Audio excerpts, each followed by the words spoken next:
북한이 요즘 나무 심기로 애국심을 검증하자며 대대적으로 산림복구를 독려하고 있습니다. 네, 황폐화 된 산림의 복구는 김정은 위원장이 집권 초기부터 강조해왔던 것이기도 한데요. 어떤 속사정이 있는지 김필국 기자가 짚어봤습니다. 지난 7일 방송된 북한 조선중앙TV 특집 프로그램입니다. 일부 단위들의 산림 실태를 놓고 보면은 일관성 있게 밀고나가지 못하고 있는 이런 현상들이 적지 않게 나타나고 있습니다. 마치 우리나라 고발 프로그램처럼 기자가 일꾼들의 안일한 자세를 날카롭게 비판합니다. 노동신문도 올봄 식수절에 앞서 앉아 뭉개고 있다는 등의 직설적인 표현을 써가며 산림복구에 진전이 없는 사업장을 매섭게 질책했습니다.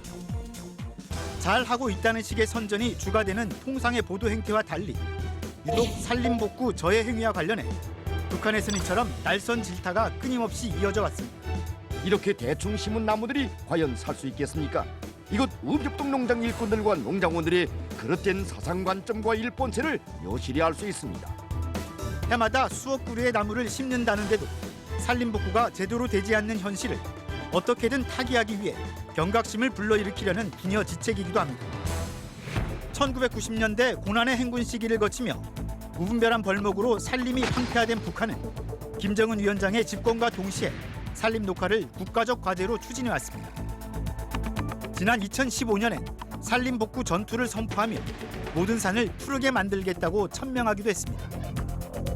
이런 노력 끝에 황폐화된 산림 면적이 10년 전에 비해 22만 헥타르가 줄긴 했지만 260만 헥타르가 넘는 거대한 지역은 여전히 황무지로 남아 있습니다. 산림 황폐율 28%. 좀처럼 나아지지 않는 상황에 대해 북한은 사름률, 즉 심은 나무가 자랄 수 있는 활착률이 낮다는 데 주목합니다. 심은 나무의 사름률을 높이기 위한 사업을 잘하지 못하여 산림복구 전투가 웅당한 수준에 이르지 못하였습니다. 우리나라의 활착률이 80% 이상인데 반해 북한의 활착률은 30% 안팎에 불과한 것으로 알려져 있습니다. 심기만 할 뿐 사후 관리가 제대로 되지 않는다는 말입니다. 상황이 이렇게 되자 북한은 단순히 나무를 심는 데 그치는 게 아니라 심은 나무가 살 수 있도록 정성을 다하는 게 애국이라며 모두가 산림복구 사업에서 애국심을 검증받아야 한다고 강조하고 나섰습니다. 애국. 이것은 그 어떤 추상적인 개념이 아니라 조국의 풀 한 포기, 나무 한 그루도 아끼고 사랑하며 제 손으로 심고 정성껏 가꾸어 나가는 데서 발휘되는 것입니다. 또 아무 나무나 심지 말고 과일나무처럼 농가 소득에 도움이 되는 나무를 심으라고 적극 독려하며 모든 산을 이른바 황금산, 보물산으로 만들겠다는 의지를 거듭 밝히고 있습니다.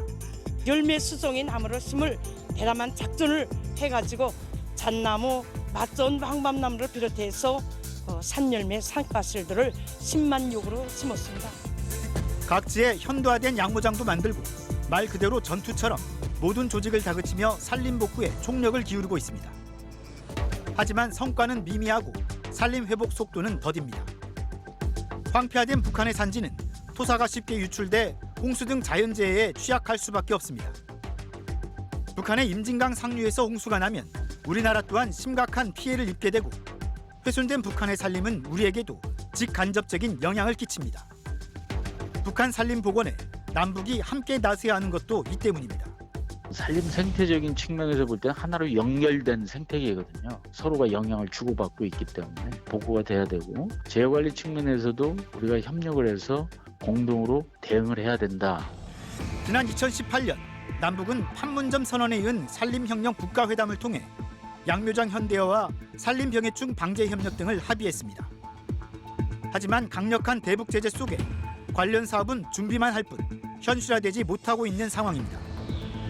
그러나 대외 여건이 아무리 어려워도 산림과 관련한 최소한의 정보만이라도 남북이 공유해야 한다는 목소리가 높습니다. 두대 간 훼손을 서로 협력해서 분석을 한다든지 서로 정보를 자연스럽게 교류하면 학문적인 측면에서 연구 협력이 이루어지고 이것이 산림 산업 분야까지도 연결될 수 있다. 1989년 당시 동독은 산림의 절반 이상이 손상된 상태였고 독일은 통일 비용의 20%를 환경보건에 쓴 것으로 알려져 있습니다. 그런 만큼 황폐화된 북한 산림의 복구는 통일 이후 소요될 수 있는 막대한 비용을 미리 절감할 수 있는 정책이기도 합니다.